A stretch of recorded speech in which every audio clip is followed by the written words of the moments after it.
This is the Muslim News on Muslim Network TV. Assalamu alaikum. I'm Samana Siddiqui. I'm Henna Zubairi. I'm Aisha Ashraf. In a landmark move, the Internal Revenue Service, or IRS, says imams, pastors, and rabbis may now endorse candidates from the pulpit without jeopardizing their tax-exempt status. The policy change reverses a ban on endorsing or opposing candidates by religious organizations that was enacted in the 1950s. A new Gallup poll shows American pride has dropped to a record low under President Donald Trump's second term. Just 58% of U.S. adults say they are extremely or very proud to be American. That is down from 67% last year. American children are now 80% more likely to die than their counterparts in wealthy nations, according to a new study. Researchers report a sharp rise in chronic illnesses, mental health issues, and mortality among kids in the United States over the past decade. Poor sleep, early puberty, and loneliness have also increased. Fano Islamic Center, or EPIC, is taking legal action to resume Islamic funeral rites. The Texas Funeral Commission ordered EPIC to stop the services in March. EPIC filed a lawsuit last week in Travis County, saying the order violates religious freedom. The group says 11 congregants have died without receiving proper funeral rites since the ban. UN Special Rapporteur Francesca Albanese named 48 companies linked to Israel's genocide in Gaza and the illegal occupation of Palestinian lands. U.S. giants like Amazon, Microsoft, IBM, and Palantir are on the top of the list. The New York Times is under fire for publishing a story about New York mayoral candidate Zohran Mamdani based on hacked documents. The Columbia Journalism Review has criticized the Times for using stolen documents by white supremacists. His father wrote a book, Good Muslim, Bad Muslim.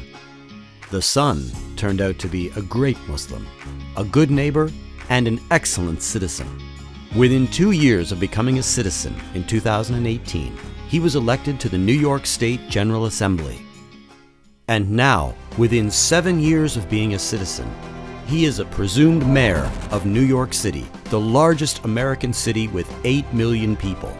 He is Zohran Mamdani. And he does not lower the flag of Free Palestine to win an election. I am Donald Trump's worst nightmare as a progressive Muslim immigrant who actually fights for the things that I believe in. Mamdani even says that he will honor the International Criminal Court's warrant arresting Israel Prime Minister Netanyahu if he comes to New York. The likely next mayor of New York City, Zohran Mamdani, a Democratic socialist, and a vocal critic of Israel and of yourself, and has said he would arrest you if you came to New York City if he was mayor. Is that something you take seriously, or are you concerned about that? Do you have a response to that? No, I'm not concerned about that. I'll get him out. The Islamic Development Bank is calling for wider use of Islamic finance to address global economic challenges. Can our world be a better place? Do we have any options other than capitalism and communism? There is another model followed by millions of Muslims. That path is called Islamic economics, and it is a $4.5 trillion option. There are hundreds of Islamic banks and mutual funds in the world today. There is a Dow Jones Islamic Index.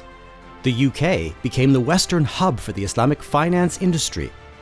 The London Stock Exchange is globally the third largest listing venue for Islamic bonds, called Sukuk. In 2021, the UK government even issued Islamic bonds. An imam from the Netherlands has been suspended after singing Israel's national anthem in Arabic during a controversial visit to Jerusalem. Imam Yusuf Masbeh from the Bilal Mosque in the city Al-Khmar was part of a group of 15 Muslim leaders visiting Israel. In a widely circulated video, Masbeh sang the Israeli anthem Hatikva in Arabic while greeting President Isaac Herzog.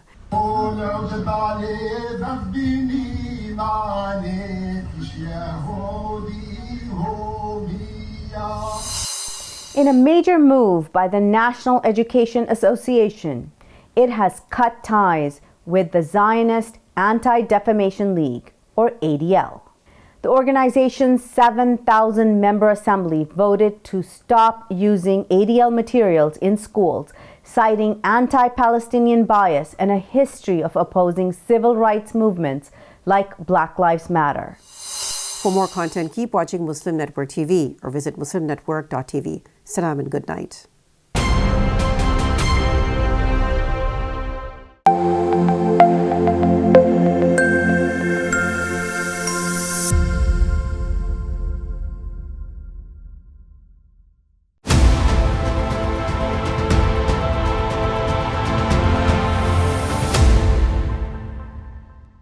Assalamu alaikum and hello everyone. I'm your host Hannah Zubairi and welcome back to another episode of Justice for All Now on Muslim Network TV.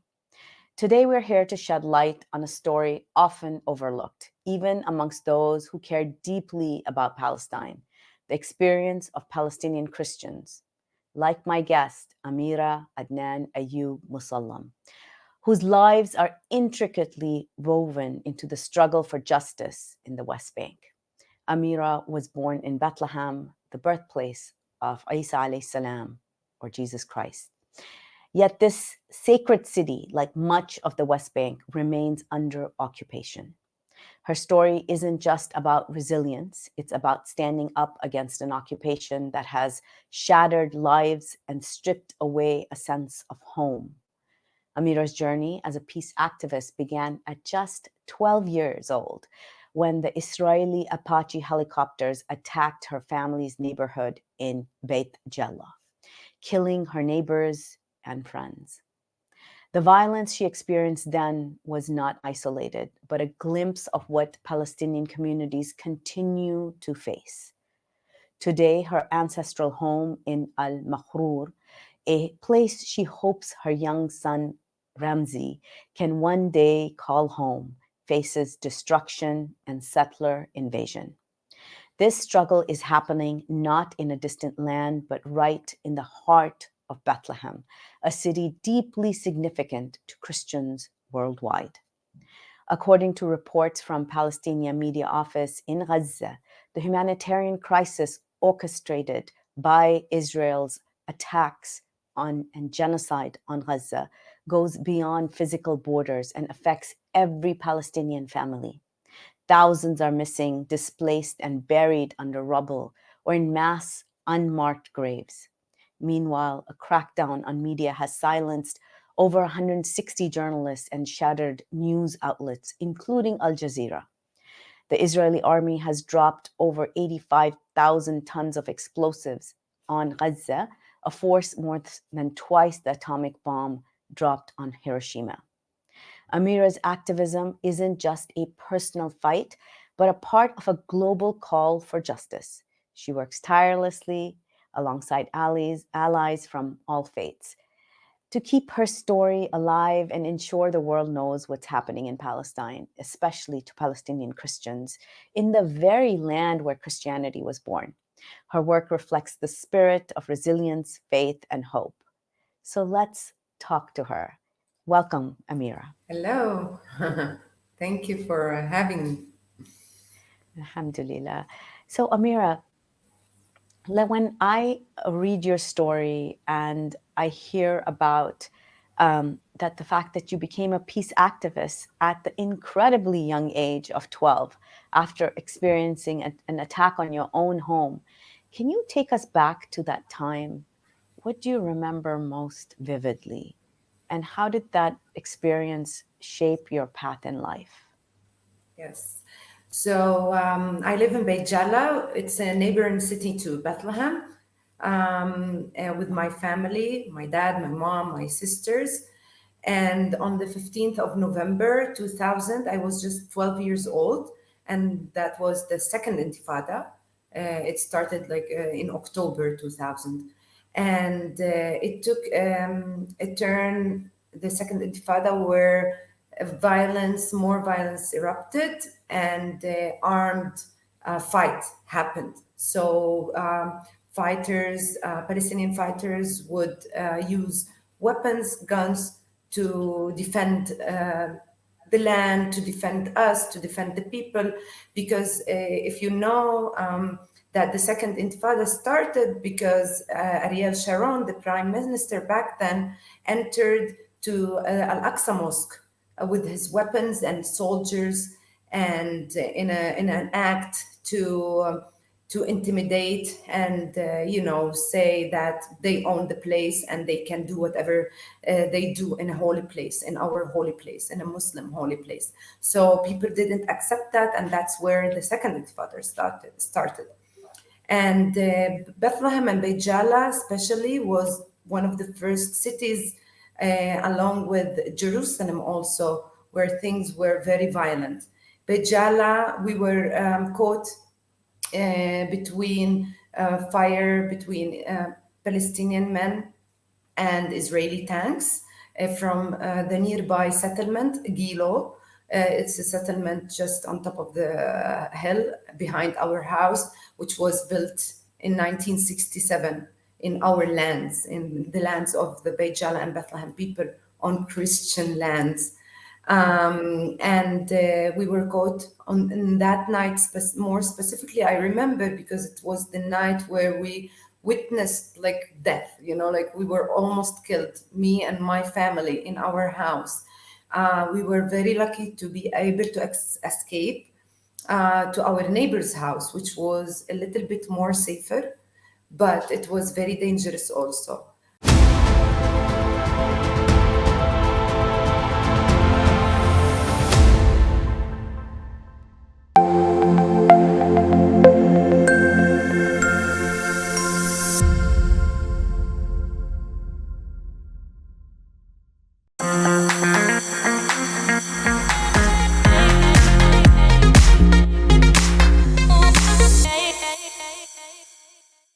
Assalamu alaikum, everyone, and welcome back to This Hijabi Life. I'm your host, Hakima, and on this show, we talk to Muslim women about fashion and being visibly Muslim as hijabis in this modern world.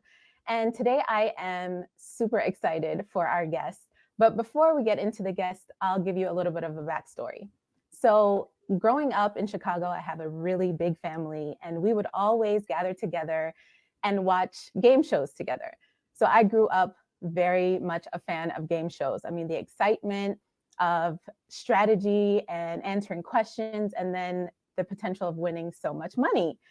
But as I'm watching these shows, such as like Wheel of Fortune or Jeopardy or any of those shows, I would get this sense, even as a young girl, that it wasn't really a place where I could thrive as a Muslim woman wearing hijab.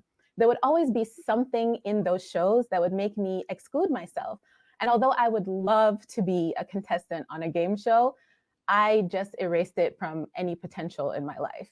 And then I started watching this show called The Mole.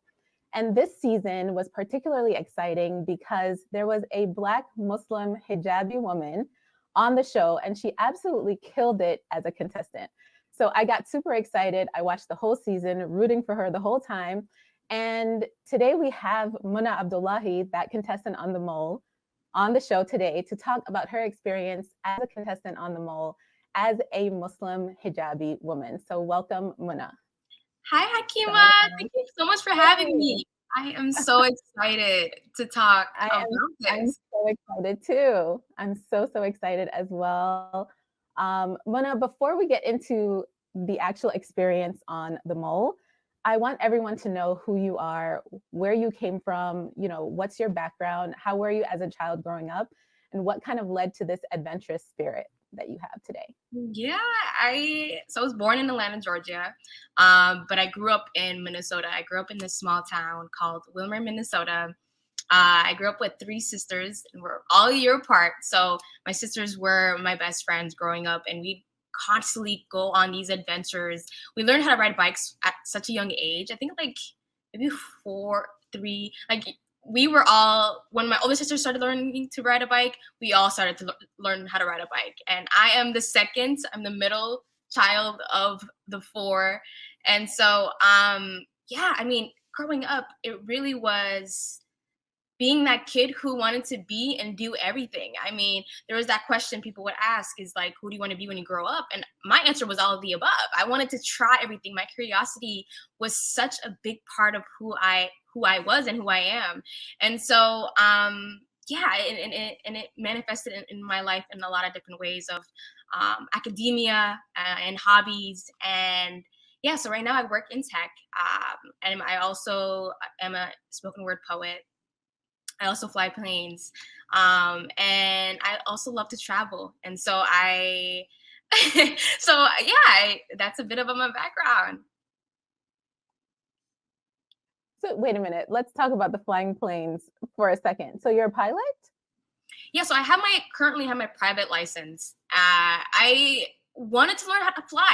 I didn't see myself being a commercial pilot and having that as a career, but I just wanted to know the skills. I wanted to just be in the sky and go wherever I want to go. And I wanted to just learn what it meant to be a pilot. And so just out of curiosity, I went ahead and started to train and learn. And so, yeah. That's incredible. That's actually incredible because, I mean, learning how to fly, I mean, if that doesn't lend to an adventurous spirit or like high dreams and big hopes, I don't know what would, like people who learn this incredible skill. I mean, that really speaks to the mindset of dreaming big and doing, like you said, anything under the sun. So when I opened the show, I talked about how, sometimes when you're watching, whether it's a game show or anything, on TV, and you're seeing this representation on the screen, sometimes you try to relate that back to yourself, like, okay, if that person's doing it, maybe I can do it too. But there's a part well, at least for me, and I know that it has to be relatable to a lot of young Muslim girls growing up, that whether it's self-imposed or society imposes it on you, that you feel like you can't actually thrive in certain spaces. Like you see people doing something and you're like, oh my God, that is so cool, but how can I actually do that as a Muslim woman? How does my hijab, how does my like Muslim lifestyle, like besides hijab, how does like prayer fit into this? And I feel like that's a little bit detrimental, to like the spirit of especially like a young child growing up. So, I mean, I feel like you've already answered it by saying like you're literally a pilot. I mean, you can fly. You had a lot of like adventure spirit growing up, but was there ever a part of you that related to that young girl inside of me, for example, that always felt like, I want to do that thing, but maybe that's not a space for me? Mm-hmm. No, absolutely. Absolutely. You see, I think both of those are tied together, right? It's like, okay, first, you don't see people like you doing these things, right? So it makes you ask that question of like, okay, does that give me permission? Does that give me permission to enter these spaces? And if I do, what does that mean? Because in its own way, representation also talks about systems, because if you don't have people like you in these spaces, that means there's not a system set up for you to already exist in these spaces, right? So like prayers, and when they talk about like, things like touching, like handshaking other men, right? So it's like these systems haven't already been created. So what does that mean? What does that mean for us to enter into space and be like, hey, this is not for me, this is not my lifestyle, but I also want to coexist in this space and play this game.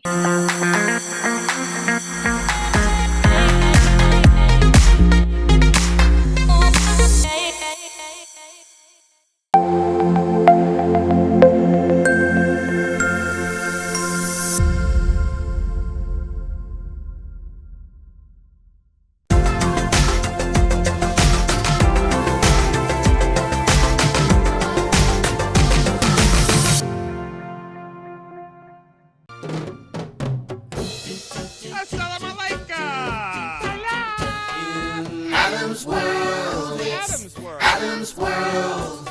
Seek out signs to point you along in stories, songs, and more. In Adam's World, it's Adam's World. Believe me, there's a lot to see. Bismillah, let's explore.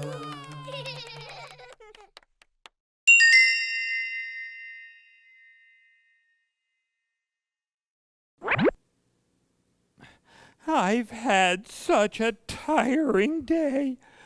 All I want to do is sink into the couch and take a nice long nap. Salam! Assalamu alaikum, Anissa. Play with me. No, Anissa, I don't want to play with you. Go away.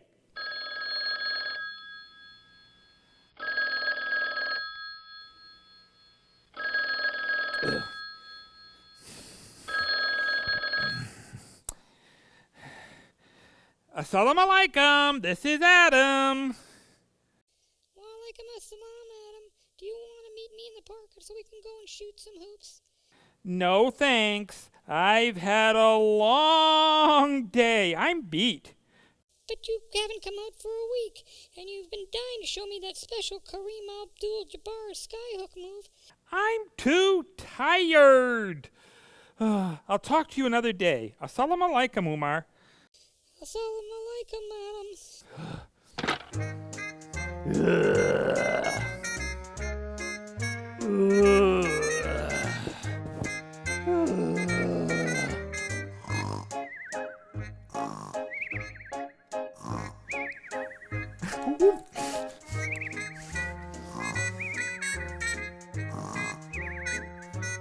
Hey, what the? What was that?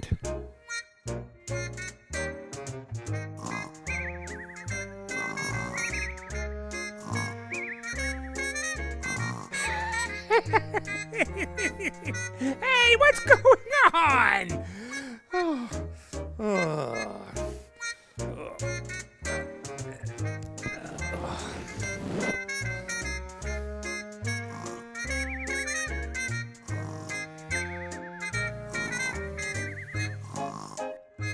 Bubbles? Where are these coming from? Oh, Anissa! Anissa!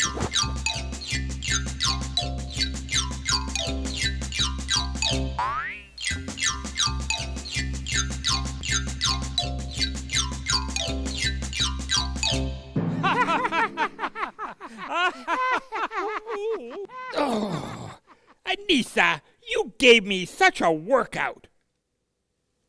Wow. I feel so much better. It turns out all I needed was some exercise to get me out of my bad mood. Alhamdulillah. You know, our prophet, peace and blessings be upon him, told us that our bodies have a right over us. I honestly haven't been taking care of myself very well.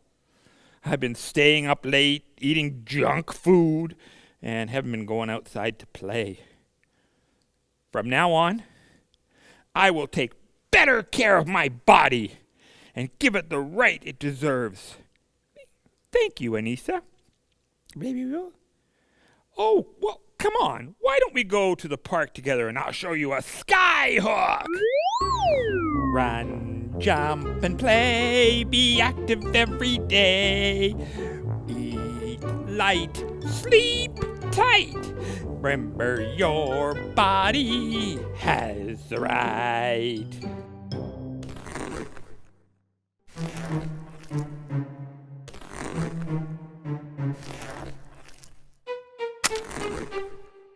Ha! Your body has a right.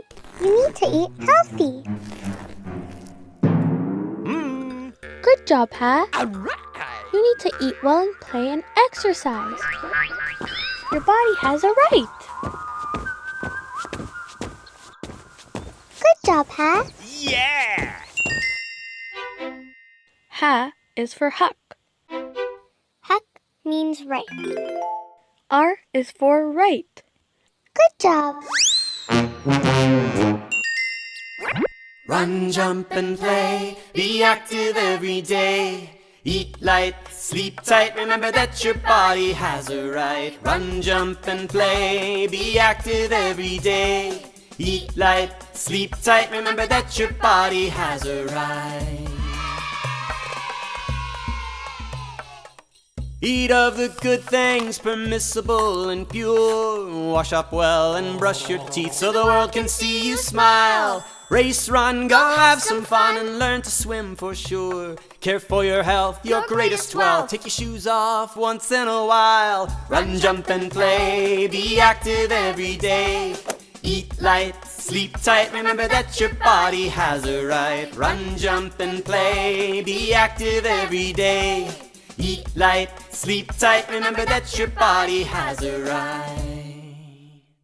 Assalamu alaikum! Thank you for coming to see me, Adam, at Adam's World. If you want to contact me, Adam, at Adam's World, all you have to do is email me at adamsworld@soundvision.com. You can email me your pictures or your stories or your script ideas. Salam! See me later! See me later. Anissa! It's not see me later, it's see you later. Salam! See me later! Ugh.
Assalamu alaikum and welcome to Adam's World Club Story Time. It's your favorite puppet host, Adam. Snuggle in a blanket and get comfy, and we'll get started. Once upon a time, on a dark and spooky night, Anissa sat by the window, watching the clouds as they got darker and darker. Anissa hid under a blanket on her couch. She called out to her brother, Adam! Adam ran into the room. He asked, Anissa, where are you? Anissa popped out from underneath the blanket. At the same time, lightning flashed across the sky. Adam and Anissa screamed. Ah! Adam said, Anissa, you gave me quite the fright. Adam led Anissa to the kitchen, where he was stacking up cans of soup in the pantry. A loud boom of thunder pierced the sky. Anissa jumped into Adam's arms, and all the soup cans came crashing to the floor. Anissa said, "Me scared." Adam gave her a hug. Just then, the thunder rumbled even louder, and the power went out. Anissa screamed and ran out of the kitchen. And Adam ran after his sister. He couldn't find Anissa anywhere. He went looking upstairs and was walking by Anissa's bed when suddenly a hand grabbed his ankle. Adam screamed, "Ah! It's a monster!" But when Adam looked down, he saw that it was Anissa hiding under the bed. Phew. Adam said, "Anissa, what are you doing under there? You scared me." Anissa was confused. She asked, "Adam scared?" Adam chuckled and helped his sister get out from underneath the bed. Adam put his arm around Anissa and said, "Yes, Anissa. You know, big kids get scared too." Oh, that made Anissa feel a lot better. Adam and Anissa spent the rest of the thunderstorm with their flashlights making shadows on the wall. Oh, the end. What do you like to do when the power goes out? Have you ever gotten scared during a big thunderstorm? Sometimes it can help to tell somebody about your fears. Everybody gets scared sometimes. If you like this story, you can tune in to the Anissa and the Big Thunderstorm episode on the brand new Adam's World app. You can find it at www.adamsworldapp.com. Thanks so much for listening. Assalamu alaikum. We'll see you next time.